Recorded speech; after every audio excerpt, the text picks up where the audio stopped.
अस्सलाम वालेकुम गाइस। तो चलिए आज का वीडियो शुरू करते हैं कि पाकिस्तान में और ईरान में, अफगानिस्तान में, तीनों में एक लफड़ा उजड़ा गया है कि एक बहुत पुरानी लाश की वजह से, मतलब मैयत की वजह से। तो चलिए देखते हैं वीडियो और समझते हैं कि वो लाश किसकी है, आज झगड़ा क्यों उजड़ा गया है। तो चलिए उस वीडियो को शुरू करते हैं और देखते हैं एक लाश की वजह से।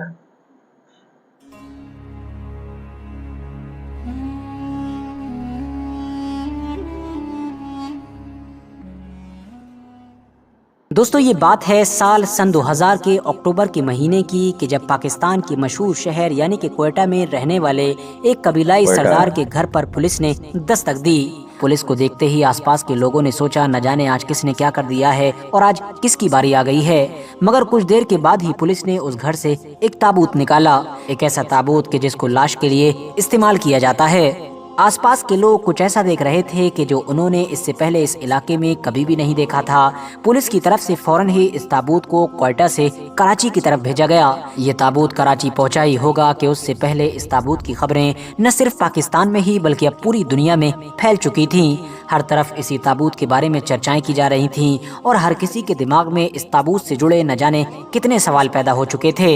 अफगानिस्तान और ईरान जैसे पाकिस्तान के पड़ोसी देश फौरन एक्शन में आ चुके थे और पाकिस्तान के साथ साथ अब ये दोनों देश भी इस ताबूत पर अपना हक जता रहे थे। मगर दोस्तों अब सवाल यही है कि आखिर इस ताबूत में ऐसा था क्या जिसकी वजह से इसकी फौरन ही न सिर्फ पूरी दुनिया में चर्चाएं शुरू हो गई थीं बल्कि अफगानिस्तान और ईरान जैसे देश इस ताबूत को हासिल करने के लिए हर हद तक जाने के लिए तैयार थे, बल्कि वो तो पाकिस्तान को धमकियां तक देने लगे थे। तो चलिए आज की इस वीडियो में हम लोग पाकिस्तान में मिलने वाले इसी अजीबोगरीब ताबूत की कहानी जानने की कोशिश करते हैं। RH नेटवर्क के नॉलेजेबल फ्रेंड्स, इस मम्मी की कहानी की शुरुआत साल सन 2000 में उस वक्त हुई कि जब कराची की पुलिस एक मर्डर केस की इन्वेस्टिगेशन कर रही थी। तभी अचानक से उसके हाथ एक ऐसा वीडियो लगा कि जो उस केस को एक अलग ही दिशा में ले गया। दरअसल ये एक ऐसा वीडियो था कि जिसके अंदर एक मम्मी दिखाई दे रही थी। ये एक ऐसी मम्मी थी कि जो आमतौर पर दुनिया में मिस्र में ही पाई जाती हैं और इसके अलावा पाकिस्तान या फिर इसके आसपास में जितने भी देश हैं इन सब में तो इसका होना लगभग नामुमकिन बात थी।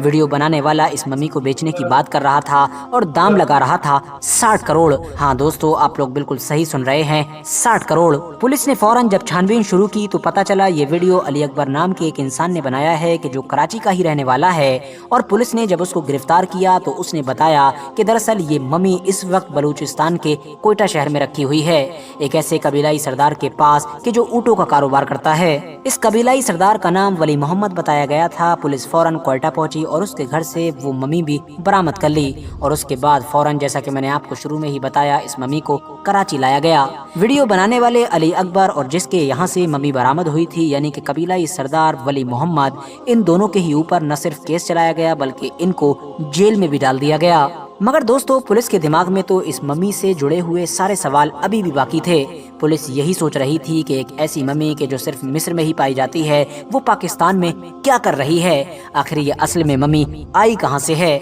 और पुलिस के इन सारे ही सवालों के जवाब सिर्फ एक ही इंसान दे सकता था और वो था वो कबीलाई सरदार वली मोहम्मद। पुलिस ने जब और भी ज्यादा सख्ती के साथ पूछताछ करना शुरू की तो लंबे वक्त के बाद वली मोहम्मद ने बताया कि उसको ये मम्मी बाकी नाम के एक आदमी ने दी है कि जिसका ताल्लुक ईरान देश से है और उसके मुताबिक ये मम्मी ईरान में आने वाले एक भूकंप के बाद जमीन से खोद कर निकाली गई थी। बाकी नाम के उस ईरानी इंसान ने वली मोहम्मद से कहा था कि अगर वो ब्लैक मार्केट में इसको बेचने में कामयाब हो जाएगा तो जो करोड़ों की दौलत मिलेगी उसको हम लोग आपस में आधा आधा बांट लेंगे। ईरान के इस बाकी नाम के इंसान के बारे में पता चल जाने के बावजूद भी वहाँ की पुलिस के जो सवालों के जवाब थे वो अभी भी अधूरे थे। इसीलिए उन्होंने इस चीज के पता चल जाने के बाद आगे की छानबीन शुरू कर दी। मगर इन तमाम चीजों के बीच में एक बात क्लियर हो चुकी थी और वो बात ये थी कि पाकिस्तान के हाथ एक बड़ा खजाना लग चुका था, एक ऐसा खजाना कि जो पाकिस्तान के टूरिज्म को पूरी तरीके से बदल कर रख सकता था। ऐसी उम्मीद लगाई जाने लगी थी कि इस मम्मी की मदद से अब पाकिस्तान हर साल लाखों और करोड़ों डॉलर्स छापा करेगा। पूरी दुनिया में हल्ला मच चुका था। पाकिस्तान के साथ साथ अब दुनिया के दूसरे अखबारों और दूसरे टीवी चैनल्स पर इसी के बारे में चर्चाएं की जा रही थीं। क्या यूके, क्या अमेरिका, हर जगह के ही अखबारों ने इस मम्मी के बारे में खूब बढ़ चढ़कर छापना शुरू कर दिया था। मगर अभी भी पूरी दुनिया इस मम्मी से जुड़े हुए जिन सवालों के जवाब जानने की कोशिश कर रही थी वो यही थे कि आखिर ये मम्मी किसकी है, कितनी पुरानी है, कहां से आई है और कैसे आई है। साथ ही साथ लोगों के दिमाग में तो ये भी चल रहा था कि आखिर जिस ताबूत में ये मम्मी निकली है उस ताबूत में और क्या क्या चीज मौजूद है, क्योंकि आमतौर पर ये देखा गया है कि मिस्र में वक्त के साथ जितने भी मम्मीज के ताबूत मिलते थे उन सब में मम्मी के साथ साथ बहुत सारा खजाना भी मौजूद होता था। इस मम्मी से जुड़े इन सारे ही सवालों के जवाब ढूंढने की जिम्मेदारी दी गई पाकिस्तान के एक आर्कियोलॉजिस्ट कि जिनका नाम अहमद हसन दानी था। उनकी ये जिम्मेदारी थी कि वो पता लगाएं कि ये मम्मी कितनी पुरानी है, किसकी है और कैसे आई है और क्या क्या इससे जुड़ी और भी चीजें हैं। दानी ने इसके ऊपर रिसर्च शुरू की और एक लंबे वक्त तक रिसर्च करने के बाद प्रेस कॉन्फ्रेंस की और खुले तौर पर पूरी दुनिया को इस मम्मी की कहानी बताई। उन्होंने बताया कि उनकी स्टडी के मुताबिक ये मम्मी 2600 साल पुरानी है, यानी कि जिस इंसान की ये मम्मी है उसको हजरत ईसा अलैहिस्सलाम से भी 600 साल पहले जमीन में दफन किया गया था। इतना ही नहीं, दानी ने बताया कि इस मम्मी को बनाया तो उसी तरीके से गया था कि जिस तरीके से मिस्र के लोग अपनी मम्मीज को बनाया करते थे। और इसको पहले तो एक लकड़ी के ताबूत में रखा गया था, उसके बाद उस लकड़ी के ताबूत को भी एक पत्थर के ताबूत में रख दिया गया था और फिर पत्थर के ताबूत का जो फ्रंट साइड थी उसके ऊपर हजारों साल पुरानी जबान में न सिर्फ बहुत कुछ लिखा गया था बल्कि इसके ऊपर एक देवता की तस्वीर भी लगाई गई थी और इस देवता का ताल्लुक हमारी दुनिया के एक मशहूर धर्म पारसी से था। अब जहाँ तक सवाल ये था कि आखिर ये मम्मी थी किसकी, तो इसका जवाब उस सोने की प्लेट से मिला कि जो दरअसल इस मम्मी के सीने पर लगी हुई थी।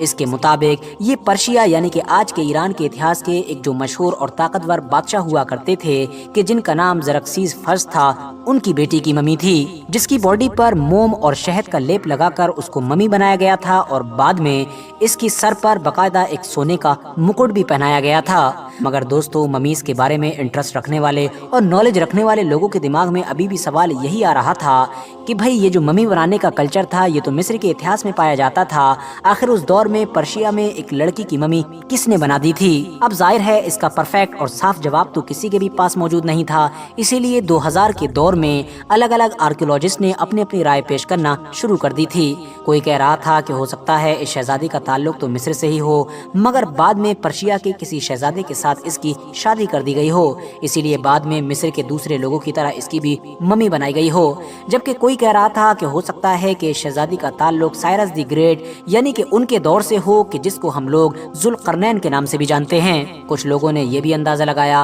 कि हो सकता है कि ये पर्शिया यानी कि ईरान के इतिहास की इकलौती मम्मी हो कि जिसको उस दौर में मिस्र के लोगों की मदद से इन लोगों ने बनवाया हो। फिलहाल मम्मी को लेकर पूरी दुनिया में चर्चाएं तो शुरू हो ही गई थी, लोग अपने अपने हिसाब से इसके बारे में दावे कर रहे थे और अपने अपने हिसाब से इसके बारे में सवाल उठा रहे थे। मगर हाँ, पाकिस्तानी गवर्नमेंट अपने आप में बहुत खुश थी क्योंकि उसको पता था कि चाहे जो कुछ भी हो उसके हाथ तो एक बड़ा खजाना लग चुका है, एक ऐसा खजाना कि जिसकी कीमत को आसानी के साथ आंका भी नहीं जा सकता है। क्योंकि दोस्तों, वीडियो के शुरू में जो मैं 60-65 करोड़ की बात कर रहा था वो भी दरअसल ब्लैक मार्केट के रेट थे, ना कि इस मम्मी की एक्चुअल कीमत थी। अब जब माल इतना कीमती था तो उसके दावेदार भी बढ़ना ही थे। सबसे पहले तो अफगानिस्तान ने इस मम्मी के ऊपर दावा ठोका। अफगानिस्तान का कहना था कि ये मम्मी पाकिस्तान के बलूचिस्तान से नहीं बल्कि अफगानिस्तान से निकाली गई थी। आपकी नॉलेज के लिए बताता चलूं कि दरअसल पाकिस्तान का जो बलूचिस्तान इलाका है वो अफगानिस्तान के साथ बॉर्डर शेयर करता है। अफगानिस्तान के तालिबान ने तो यहाँ तक दावा कर दिया था कि उसने उन लोगों तक को पकड़ लिया है कि जिन्होंने इस मम्मी को जमीन से खोद कर निकाला था। इतना ही नहीं, अफगानिस्तान के फौरन बाद ईरान ने भी अपना दावा ठोकना शुरू कर दिया। ईरान का कहना था कि ये न सिर्फ ऐतिहासिक तौर पर ही हमारी विरासत है और इस पर हमारा हक है, बल्कि साथ ही साथ पाकिस्तान ने इस मम्मी से जुड़ी हुई जो कहानी सुनाई है उससे भी यही साबित होता है कि ये मम्मी अभी कुछ साल पहले तक भी ईरान में ही मौजूद थी और इसको एक इंसान के द्वारा भूखा मारने के बाद जमीन से खोद कर निकाला गया था और बाद में पाकिस्तान के एक आदमी को ट्रांसफर किया गया था ताकि वो इसको ब्लैक मार्केट में बेच सके। ईरान यहीं पर शांत नहीं हुआ बल्कि उसने तो पाकिस्तान को धमकियां देना तक शुरू कर दी और हर हाल में इस मम्मी को हासिल حاصل کرنے کی کوششیں شروع کر دیں۔ اس نے پاکستان کو یہ بھی دھمکایا کہ اگر ممی نہیں دی گئی تو وہ یونیسکو یا پھر انٹرپول بھی چلا جائے گا۔ پاکستان نے ان دونوں ہی دیشوں کے دعووں کو پوری طرح سے ٹھکرا دیا اور اس نے کہا کہ جب یہ ممی پاکستان میں ملی ہے تو پوری کی پوری پاکستان کی ہے، ممی کیا ہم تو تابوت کی ذرا سی مٹی بھی کسی کو نہ دیں گے۔ ساتھ ہی ساتھ پاکستان میں پوری طرح سے تیاریاں شروع ہو چکی تھیں کہ اس کو جلد سے جلد وہاں کے نیشنل میوزیم میں پہنچایا جائے تاکہ اس کا جلد سے جلد پوری ہی دنیا میں پرچار ہو سکے۔ ابھی تک سب کچھ ٹھیک ٹھاک چل رہا تھا اور پاکستان کو بھی پوری امید ہو چکی تھی کہ وہ بہت جلد ہی اس ممی کو اپنے میوزیم میں رکھ کر ڈھیر سارے پیسے کمانا شروع کر دے گا، مگر تبھی اچانک سے ایک بڑی پرابلم آئی۔ پرابلم یہ تھی کہ جب بھی کسی ممی کو یا پھر کسی اور چیز کو بھی کسی میوزیم میں رکھا جاتا ہے تو اس کے بارے میں جو ایکسٹرا ڈیٹیل ہوتی ہے وہ بھی اس میوزیم میں ضرور رکھی جاتی ہے، کیونکہ ہم دیکھتے ہیں کہ میوزیم میں جو بھی چیز ہوتی ہے اس سے جڑی ہوئی ساری جانکاری بھی اس کے پاس ہی میں موجود ہوتی ہے۔ اب ظاہر ہے جب یہ ممی تھی تو اس کے بارے میں یہ جانکاری جٹانا ضروری تھا کہ یہ ممی کتنی پرانی ہے، اس کی ہائٹ کتنی ہے، اس کا آکار کیسا ہے، کس طرح سے اس کو بنایا گیا ہے اور اس طرح کی بہت ساری جانکاری۔ اب ان ساری جانکاریوں کے لیے ایک ممی کا پورا پریکشن کیا جاتا ہے، ریڈیو ایکٹیو پریکشن کیا جاتا ہے، جبکہ کاربن ڈیٹنگ کی جاتی ہے تاکہ اس کی صحیح عمر پتہ لگائی جا سکے، اور اس کے علاوہ سی ٹی اسکین وغیرہ بھی کیا جاتا ہے۔ مگر سی ٹی اسکین ہوتا اس سے پہلے ہی ایکس رے میں ایک ایسی چیز سامنے نکل کر آئی کہ جس نے سب کے ہوش اڑا دیے۔ دراصل ایکس رے میں پتہ چلا کہ اس ممی کے اندر اس کا دل موجود نہیں ہے، جبکہ مصر میں جتنی بھی ممیز موجود ہوتی ہیں ان سب کے اندر دل موجود ہوتا ہے، کیونکہ آج سے ہزاروں سال پہلے مصر کے لوگ جب اپنے مر جانے والے لوگوں کی ممیز بنایا کرتے تھے تو ان کا دل ان کی باڈی سے نہیں نکالا کرتے تھے۔ بات صرف اتنی ہی نہیں تھی، پاکستان کی یہ ممی مصر کی ممیز سے الٹ سڑنا بھی شروع ہو گئی تھی۔ دراصل مصر کی جو ممیز میوزیم میں رکھی جاتی ہیں ان کو باقاعدہ ایک خاص ٹیمپریچر میں رکھا جاتا ہے، یعنی ایک ٹیمپریچر مینٹین کیا جاتا ہے اور اسی میں ہی ان ممیز کو رکھنا ہوتا ہے تاکہ وہ فیوچر میں ہمیشہ سیو رہیں۔ ایسا ہی معاملہ میوزیم میں رکھتے ہوئے پاکستان کی اس ممی کے ساتھ بھی کیا گیا تھا، مگر اس ٹیمپریچر میں یہ سیو رہنے کی بجائے بہت جلد ہی سڑنا شروع ہو گئی تھی، جس کی وجہ سے پاکستانی گورنمنٹ اور اس ڈپارٹمنٹ سے جڑے ہوئے لوگ بہت زیادہ گھبرا گئے تھے اور فوراً اس کو ہاسپٹل لے کر پہنچے تھے، اور ہاسپٹل میں ہی اس بات کا بھی خلاصہ ہو گیا تھا کہ اس ممی کا تو دل ہی موجود نہیں ہے۔ دوستو بات تو ابھی بھی ختم نہیں ہونے والی تھی، بلکہ اب تو کچھ ایسا ہونے والا تھا کہ جو نہ صرف پرانی ساری باتوں سے زیادہ حیران کر دینے والا تھا بلکہ پوری دنیا کو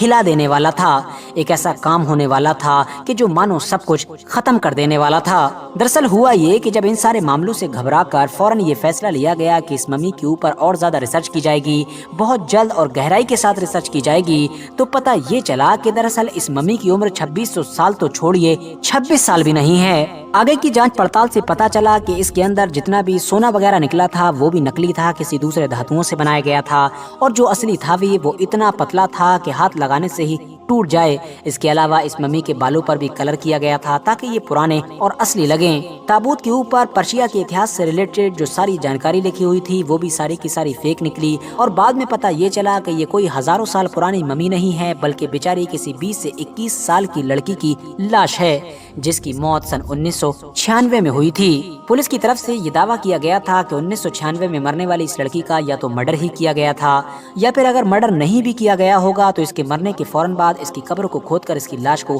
نکال لیا گیا تھا، کیونکہ بعد میں یہ بھی پتہ چلا کہ اس لڑکی کی جو لاش تھی اس کی گردن کی ہڈی ٹوٹی ہوئی تھی، اور ساتھ ہی ساتھ یہ بھی خلاصہ ہوا کہ اس کی موت کے 24 گھنٹے کے بعد ہی اس کو ممی بنا دیا گیا تھا۔ لگ بھگ 6 مہینے کا وقت لگا، اور ان 6 مہینے کے وقت میں ہی پاکستان کی اس عجیب و غریب ممی سے جڑے سارے سوالوں کے جواب پوری دنیا کو مل چکے تھے۔ دنیا جان چکی تھی کہ جس ممی کی اتنی زیادہ چرچائیں ہوئیں اور جس کو اتنا بڑا چڑھا کر پیش کیا جا رہا تھا وہ دراصل ایک نقلی چیز کے علاوہ کچھ بھی نہیں تھی۔ فائنلی اپریل سن 2001 میں پاکستان کے آرکیولوجسٹ نے بھی اس بات کو قبول کیا کہ ان سے غلطی ہوئی تھی، اور یہ ممی کوئی ممی نہیں بلکہ کچھ شرارتی اور چور لوگوں کی پیسہ بنانے کی ایک ترکیب تھی۔ فی الحال دوستو آج کی اپنی ویڈیو کو ہم یہیں پر ختم کرتے ہیں۔ میں امید کرتا ہوں کہ آج کی ویڈیو آپ لوگوں کو بہت زیادہ پسند آئی ہوگی۔ ویڈیو پسند آنے پر نہ صرف ویڈیو کو لائک کریں بلکہ اپنے فرینڈز کے ساتھ بھی ضرور شیئر کریں، اور اسی طرح کی نالجیبل اور ہسٹوریکل ویڈیوز ہمیشہ دیکھنے کے لیے ہمارے اس چینل کو سبسکرائب کرنے کے ساتھ ساتھ بیل آئیکن کو بھی گائز ایسے ایسے لوگ ہیں دنیا میں